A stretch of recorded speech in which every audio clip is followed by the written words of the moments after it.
Well, welcome to Home Buyers Mistakes Exposed, how to avoid them and secure the best deal. I'm Monica Lavinia. I'm here with Troy as well. We are very excited to be here helping you to make sure that you are getting the absolute best deal possible. So as a new home buyer, Troy and I talk to new home buyers all of the time, and it is very common for them to feel several different emotions. Sometimes excitement, but a lot of times, more than not, you're usually feeling a little bit stressed, concerned, uncertain, or anxious.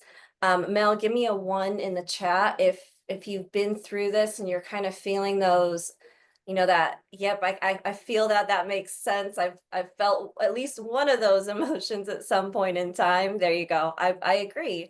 So our goal is to help make sure that by the end of today, those emotions are changing, right? You're going to feel different emotions is what our goal is.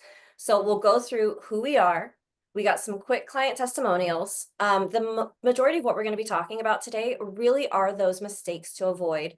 Of course, Q&A, and save some time if you have questions at the end. We always make ourselves available. Troy and I love talking to people, helping make sure that you're making the best decisions possible.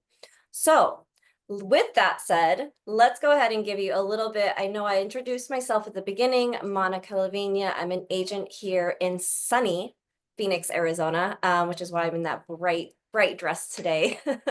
My entire goal and what I absolutely love doing is helping make sure, especially first-time home buyers, are making the best decisions they can when purchasing their homes. It's a big purchase, and there's a lot to it.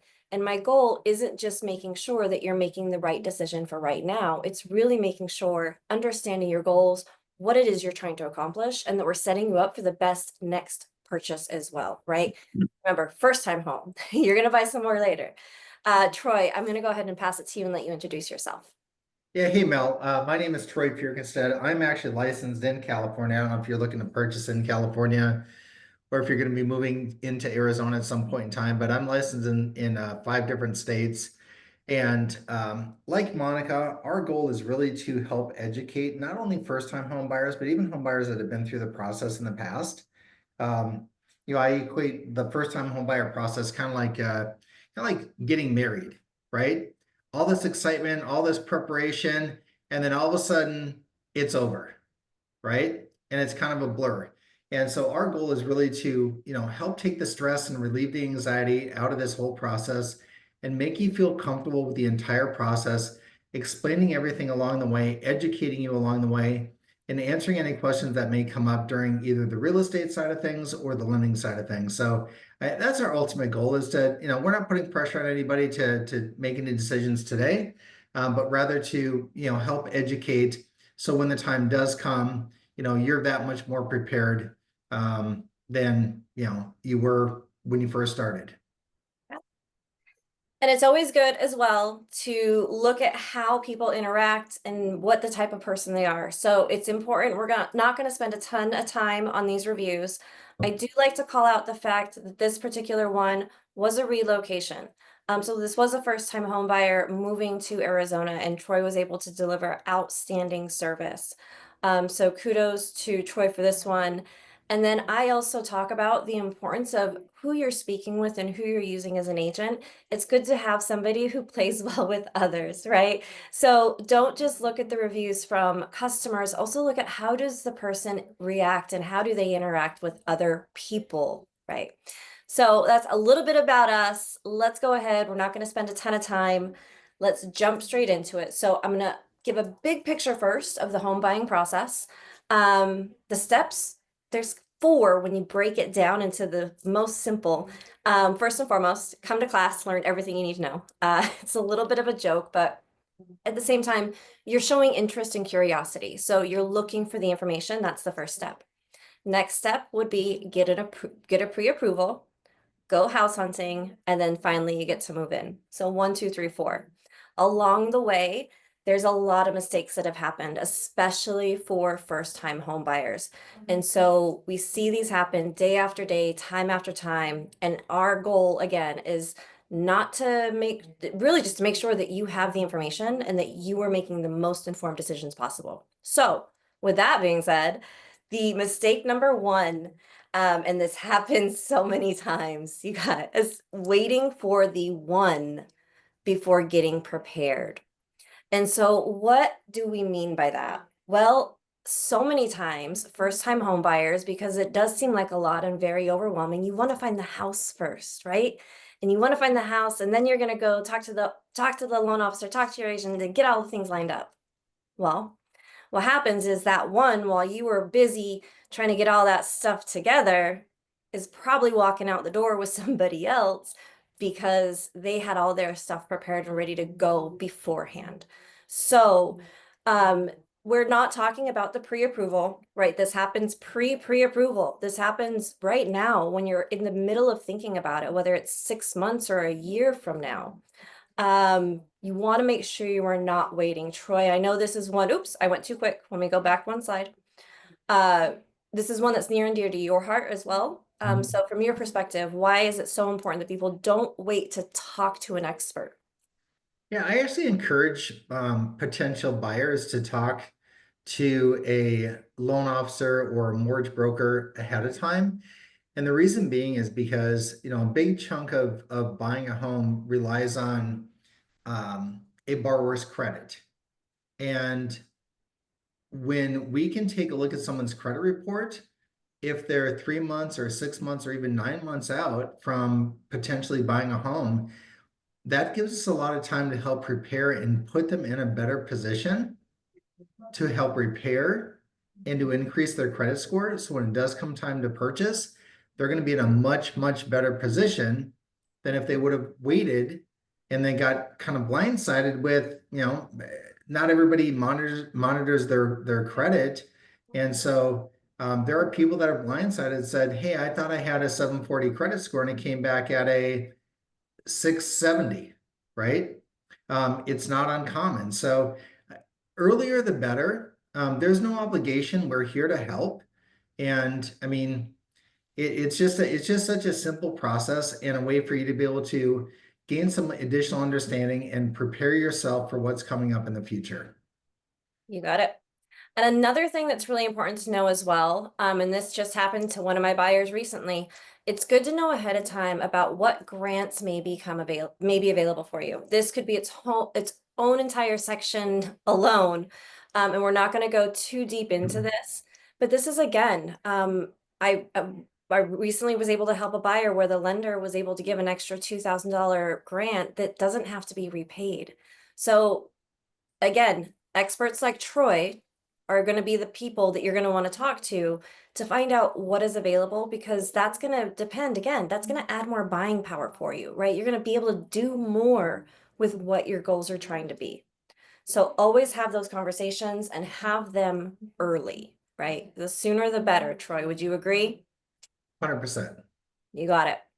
So that brings us into mistake number two, which is specifically not getting pre-approved.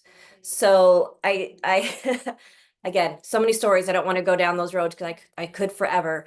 But you find this house, you're ready to go. I go and show it to you on a Saturday, and we can't put an offer in until a Thursday because you don't have the offer. And then we find out that it's not actually the same amount.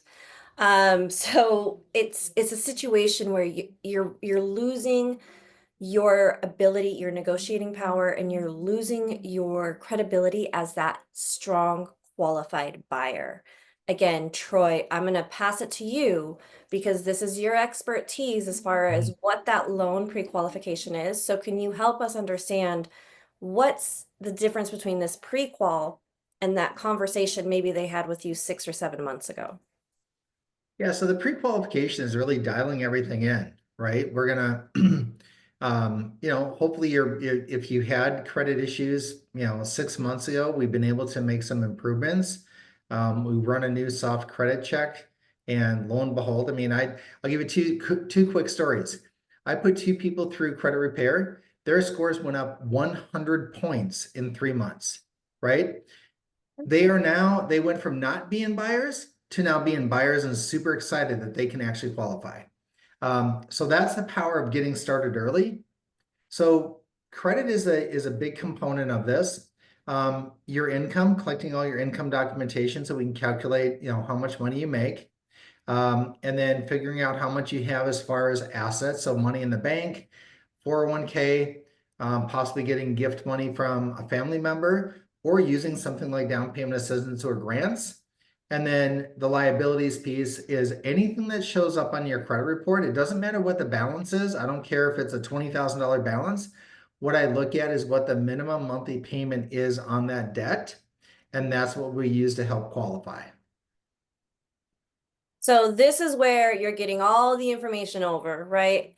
And how quickly, theoretically, like, is this something that is going to take you weeks to process, or like, what's the time frame on this? I can have this done within hours. It really depends on the borrower and how quickly they can get documentation to me.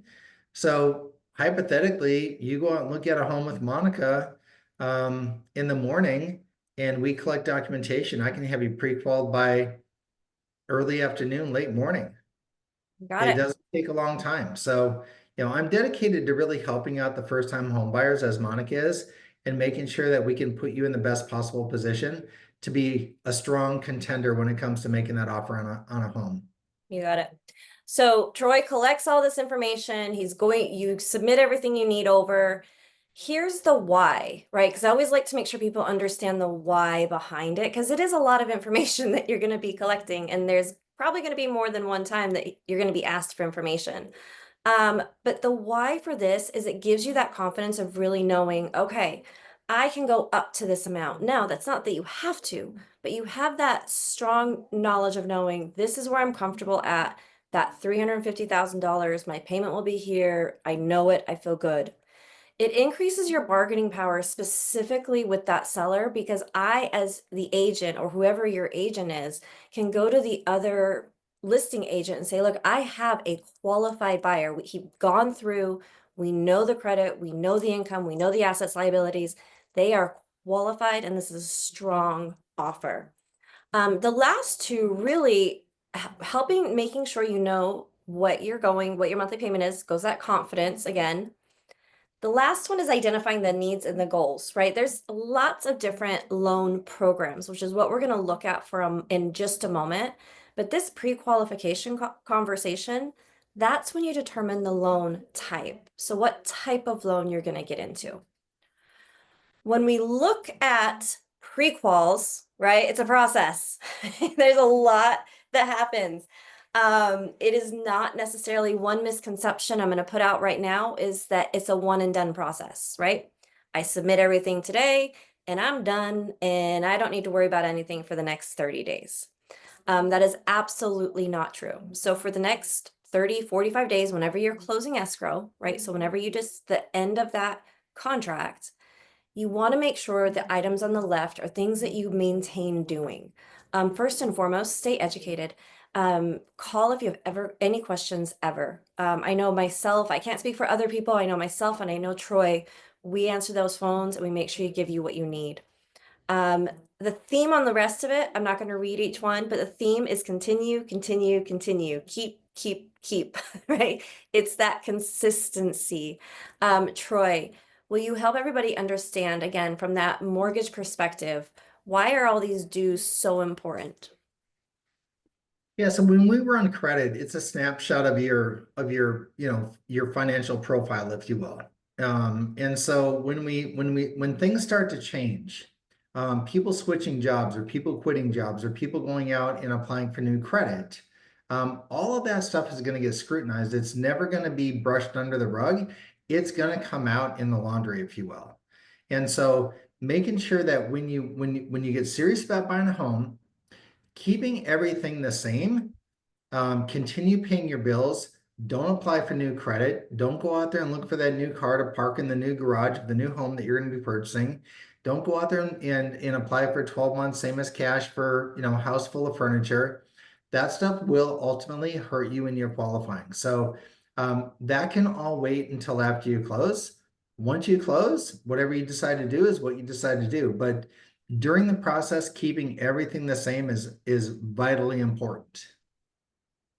And the only other thing I'm going to call out on the last one on the do's before we take a look at the don'ts is expect more requests for additional documentation. Mhm. Whether that be coming from your agent or coming from your loan officer, there's going to be times where we're going to need more information to help make sure we're getting everything closed on time for you. Troy covered a bunch of these. Don't make those large purchases, cash advances, apply for anything new. That last one, it sounds silly. You heard Troy say it as well. Don't quit your job, right? You really want to make sure that this pre-qualification, it's not a one and done. It's not done until close of escrow and that home, the keys are in your hand. That's when you can go do that other fun stuff. Once we've done that, we talked about the types of mortgages earlier, and I'm going to pause just for a minute because I've been talking a lot. Just to recap where we are, right? We're still in that pre-qualification process, having that conversation so that you can go to your agent and say, here's my pre-qualification. I want that house right there. Write the contract for me. There's several different loan options. Again, this is Troy's area of expertise, so I'm going to pass it over to Troy to really cover these. FHA, VA, conventional, and a question mark. Troy, help us understand. Yeah, so really what it comes down to is the options are going to be somewhat determined on your credit profile. It's going to be determined on your debt to income ratios. It's going to be dependent on a lot of different factors. So we'll start off with FHA. FHA is a government-backed loan. It does allow a borrower to go higher in their debt to income ratios, meaning they can typically purchase more home than they would on a conventional mortgage. Um, it doesn't require as high of a credit score. So the perfect credit score scenario is much more lenient with FHA. And then you get into conventional. Conventional has two aspects, Fannie and Freddie, both very, very similar, but does reduce the amount of purchasing power you have, does require a slightly higher credit score. And there's some other differences. We won't get into everything today. VA is designated for only those that have served our country. Okay, whether it's the guards, it's any of the Air Force, Marines, Army, National Guard. That's your VA, and honestly, it's the best loan product on the planet. It's zero down. A lot of times, buyers that I work with will come in with absolutely zero money, zero closing costs, and zero down payment. And honestly, they've earned the entitlement. The question mark is kind of everything else that doesn't fall into those other buckets. It could be um, it could be bank statement loans for self-employed borrowers. It could be debt service cover ratios for investors. It could be a lot of different other products that don't fit within the confines of FHA, conventional, or VA. But when we go through the analysis, I'm always going to provide options, right? We'll look at FHA, we'll look at conventional, and determine which program is going to be best for you based on your unique scenario. You got it. And there's so many as well. And this is where I think buyers realize that other big myth of you don't need 20% down, right? Even No. on a conventional, I can get a conventional loan and I don't need to have 20% down. So it's one of those, I think, barriers that stops a lot of buyers from thinking I have to have this massive amount of money, when in reality, depending on the loan, depending on the grant program, depending on what's happening, you may not be coming, as Troy mentioned, that VA, it's zero down, which is incredible. So having these conversations, knowing what the options are, right? So you've picked the loan, you have your loan amount, you have that letter. When we think about purchasing the home, so Troy mentioned a moment ago about that different amounts in down payments, right? For the ease of today, I'm just going to stick with $100,000 loan.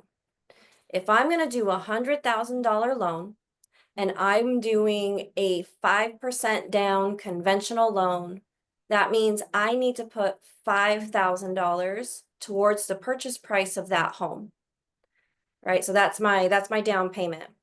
When I put that money though, that $5,000, there's limitations on where that money comes from. So that money that you're using as your down payment has to be sourced from one of these three types of accounts. So you can do a 401k, depends. Every provider is different. Some allow it, some don't. So you'll want to make sure you call and check. Troy mentioned gift funds as well, stocks, bonds, and cash. Now, Troy, what are some of there's guidelines, right? Even with these, there's guidelines. What are those guidelines as far as what we can use for that down payment amount? Yeah, what it really comes down to is any money that any money that can be sourced, that can be paper trailed. Um, and just to reiterate, with FHA, the minimum down payment is going to be 3.5%. With conventional, for a first-time home buyer, it's only 3%. So, I mean, the Ah, barrier of entry is really, really low. VA I mentioned was zero. USDA is also zero. So there's a lot of really low barrier of entry options for first-time home buyers to get into a home. But when it comes to the down payment has to be any funds for that matter, down payment or closing costs, earnest money, everything has to be sourced when it comes to finances. yep. So if it's coming from one of your bank accounts, we're going to be able to paper trail that money. We're going to see that money sitting in that account and that money coming out of that account. For gift funds, we'll require a gift letter. It has to be from a family member or someone that has a direct interest in you as a home buyer. And then, stocks, bonds, any other type of funds that can be sourced are good quality funds. Got it. And then as far as what you cannot use, there's again a theme here that continues to come through. We can't use credits, right, to put towards this down payment. So you can't use credit cards, borrowed, and then anything that's cash not documented. I know a ton of people that are still out there. I know friends and family members that still do it and have like to keep cash in the house. That's okay. When it comes to purchasing the home, you need to make sure we have that 60-day time frame again, that those funds need to be verified. So making sure it can't just be that cash that we're pulling out from the safe in the home. Anything else on this one, Troy, before we take a look at some other costs associated with what buyers can expect? No, I think we're good. All right. Last thing we're going to talk about is it's not just your down payment, right? So that down payment was the $5,000 on that $100,000 loan. Again, assuming that I did a 5% conventional loan. That I also, when I put that contract in, I need to put 1% of the purchase price, which will be credited, could be credited towards the down payment, anything else, but it will be credited towards the closing. So I have to put that $1,000 on that as my earnest money. That's me saying, I want to purchase this home. I am good faith saying, yes, I want to proceed. And I'm putting that $1,000 down. Once you do that, you start to kick off a few things. This kicks off assuming the contract's accepted and everything goes forward.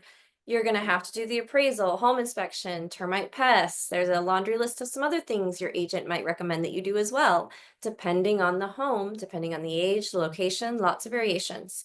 Um, the appraisal, home inspection, termite, those fees, you can pay those on a credit card if you need to, right? Those aren't ones that need to be paid up sourced or anything like that. It can be paid separately.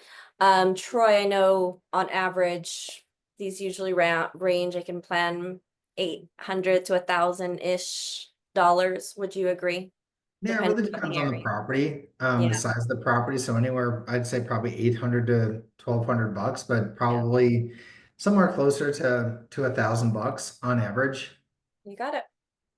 Now, those plan ahead. Those again, they can be paid on a credit card, but don't go in that other spending crazy habit where we start to see your spending go high. But you can put them on a credit card if you need to. All right, we have covered a lot. I want to hear it in chat. Give me a one. You're still there. You're finding some information. You know, one thing we haven't shared yet, Troy, and we usually do is the definition of a first-time home buyer. Mhm. Have we shared what the definition of a first-time home buyer is yet? We haven't. So a first-time home buyer is anyone who has not owned a home in the last 3 years. So it doesn't mean that you've never owned a home, just means that you haven't owned one in the last 3 years and you are deemed a first-time home buyer. Awesome. That is one that I know surprises a lot of people. I get that question, like, what is a first-time home buyer? Um, People are surprised with that 3-year mark. So thank you. We appreciate it. It's good to know. All right. We are at the home stretch. I promise you're going to get out of here at time and we will save some time for questions as well. I won't get on too big of a soapbox on this one, but this is one that is so near and dear to my heart. And it's one that people do with the best of intention, thinking they're trying to make the deal go smoother. I'm trying to make the deal go easier. I'm just going to go straight to the listing agent. I'm just going to go straight to the buyer. Well, in the state of Arizona, and the reason why I'm saying this is mistake number 3, is it's very important for you to understand who represents you. So for that to happen, you need to understand our fiduciary responsibilities as an agent in the state of Arizona. So what that means is I am responsible, right? I'm legally required to put your interests first whenever I am your agent. So if you are picking up the phone and going to the listing agent, that listing agent's fiduciary responsibility is going to be to that seller, to the person listing their home, which means they're going to put their interest first, not necessarily yours. Now, in the state of Arizona and other states, vary state by state, we do allow dual agency. It's not against the law. It's 100% possible for you to do this. That's why it happens. But the reason why, again, the listing agent's fiduciary is the seller, whereas you deserve your own fiduciary. You want to make sure that you have somebody in your corner going to bat for you and making sure you're getting everything negotiated to make the best purchase possible. So when you do that, I'm just going to kind of give you a recap here. You pick up the phone, you call the listing agent. Um, it's a direct conflict of interest because, again, their fiduciary responsibility is to the other person. So they now have that dual representation, and I have a conflict. They may not fight for your best interest. Here's a perfect example. I recently helped a buyer. During the home inspection, we identified that there was an issue with the sewer. No big deal. It was an older home. Chances are that's why we did the sewer scope. But we found an issue to the tune of $21,000. Okay. So if I am the selling agent, right, my entire job is to try to protect my client's money as best as possible. I don't want them necessarily having to go do that. But as a buyer's agent, I don't want you to buy that house if there's going to come in with a plumbing issue. Right? So you want somebody who's going to be able to fight for you. Good news, got it paid for, winner for my buyer. But you want somebody that's going to fight for you and somebody who's going to make sure that your voice is heard and at that table. Again, I'll try not to get on my soapbox, keep on going right here. But what this means, you also want to make sure, I always tell people, interview your agent, make sure you know who this person is and what they represent. As a fiduciary, I do have a legal responsibility to you, and I have several responsibilities that I take very serious. First and foremost is loyalty. Your interests come first 100% of the time. It's what is the most important to you, not what's the most important to me. What is the most important to you? The next one makes me laugh every time because I'm not even necessarily obedient, right, to my husband necessarily when you use those words like that. But what that means is I follow lawful instructions, right? So if you're telling me, Monica, I want to put this offer in at this, Monica, I want them to fix this, Monica, I'm doing what you are saying, as long as you're not asking me to break the law, because I'm not going to break the law for anybody. Full disclosure, right? You know everything. Anything I know, you know. It's part of the deal. It's going to make sure it's going to impact that decision. Confidentiality. Maybe I know that your max price that you're perfectly comfortable with is 350,000, but that doesn't mean that I'm going to call the selling agent because I want the deal done and say, "Hey, I know that my buyer can go this high, so it's okay." It won't work, right? So confidentiality, your information's, my lips are sealed. And finally, or I'm sorry, not finally, got a couple more. Diligence and care. You're guided. That's the reason you hire somebody, is because you have an expert in the field who's going to give you the guidance every step of the way. And last one's accounting. That's making sure your funds are doing the best they possibly can, and I'm saving you the most money or helping you make the best investment with this home. So those are what you want to make sure you have. When you enter into a buyer contract, I always like to let people know you are entering into a contract. It's make sure you're having that conversation, interview them. Rarely there is an out-of-pocket cost. Now, I do have a fee for my services because it is a lot that we do behind the scenes. Typically, because everything is a negotiation, I negotiate for the seller to pay that fee. So my buyers rarely end up paying my fee.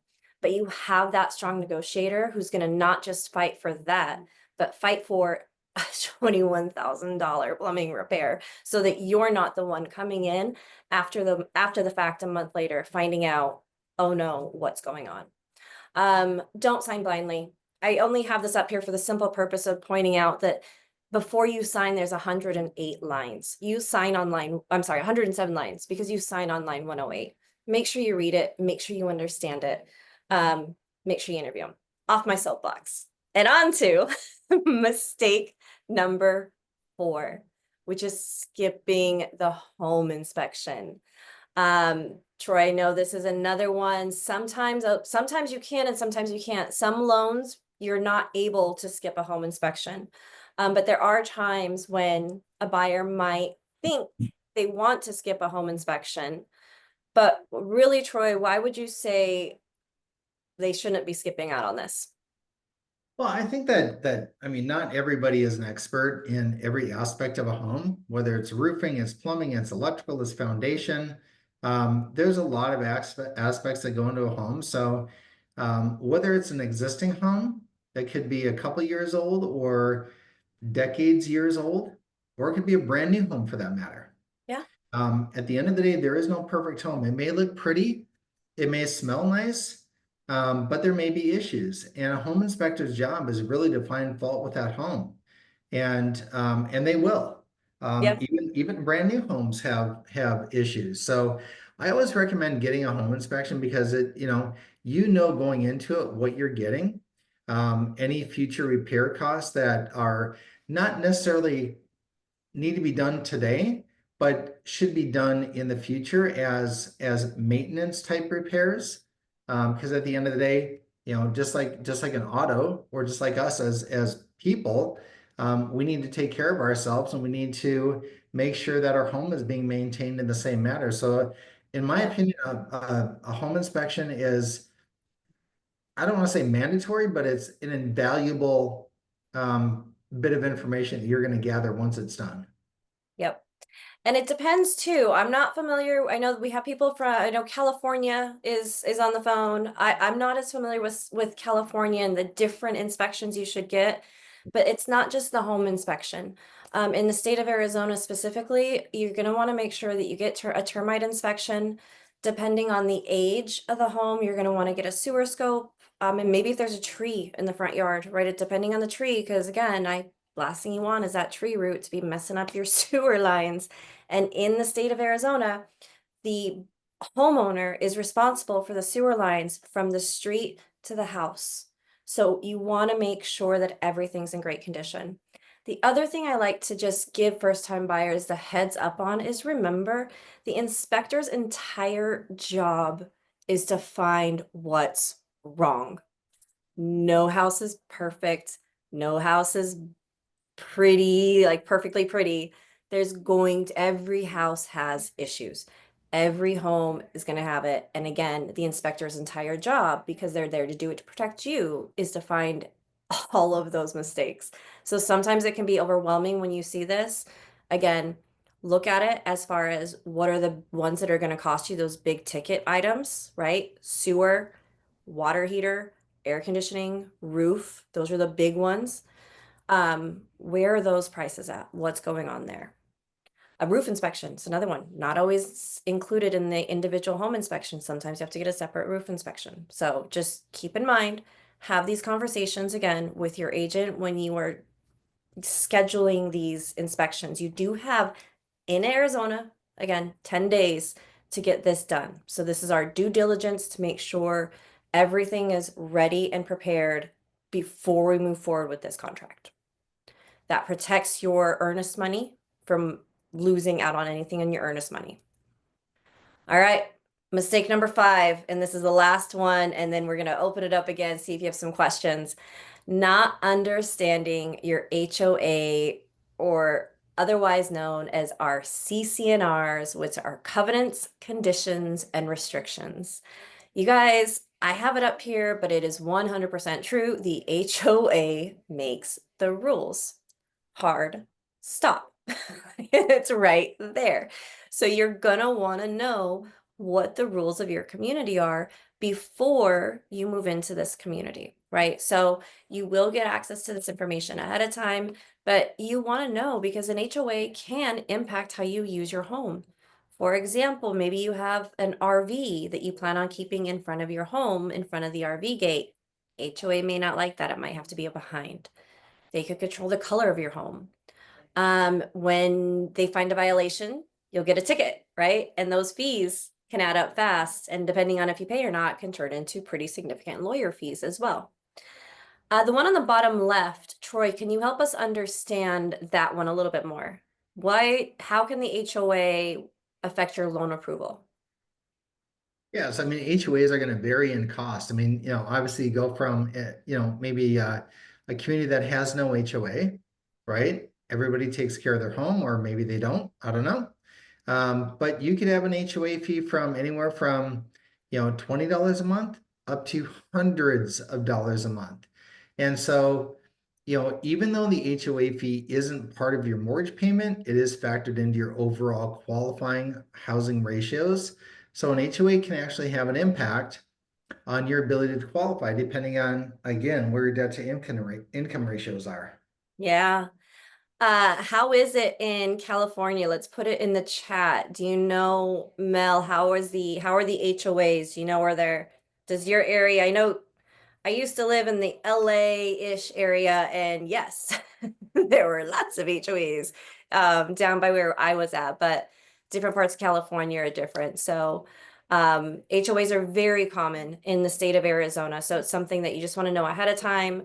It does show it on the listing. So as you're going out and looking at it, you see these ahead of time, you know what the fees are, but make sure you know the rules that are associated with those as well. All right. Well, that brings us to the end. Those were the 5 mistakes that we see again happen over and over and over. So at the beginning, we asked stressed, uncertain, concerned, and we heard, yeah, there were some of these going on. Now, what I'm hoping is those are gone, and we're going to be replacing those with excited, empowered, informed, or ready. So yeah. Oh, not a lot of homes. Hundreds for HOA. Yeah, HOAs can run you, man. There are one of them that I was looking at with one of my first time home buyer. The HOA itself was $425 for the HOA, and it was for a condo here in Scottsdale, Arizona. And you're looking around thinking, I don't know what you guys are charging $425 for this for, but okay. So they can get super pricey. Yeah, it's crazy. All right, let me get a 1 in the chat. Did we get some of these emotions changed? Give me a 1 if we got some of those changed. I'm hoping we did, because that's again, love to see it. That's our goal, right? Is to make sure that you're feeling more empowered, can make better decisions about whoops, I got click happy about what your next steps are. So we are always here. If you want to have questions about lending, about where you are in the process, about your own specific credits, right? That is the entire reason we're here. So making ourselves available. I'll put my calendar link in the chat in just a moment. Troy, I know you'll put your contact information in there as well. Make sure that you have it. When you're ready, right? Then you get pre-approved, and then you get to come out and go house shopping, find that dream home. I always like to talk about this too, is because sometimes that dream home, it's that perfect home for this next purchase, right? Because it's going to set you up for that next dream home and have that next dream home. So it's always that continuous growth. It's a fantastic way to build wealth, and really help build that legacy for your family as well. So that was it. I'm going to pause again. What questions do we have? I'm going to grab my calendar link and put it in there so that it is ready to go.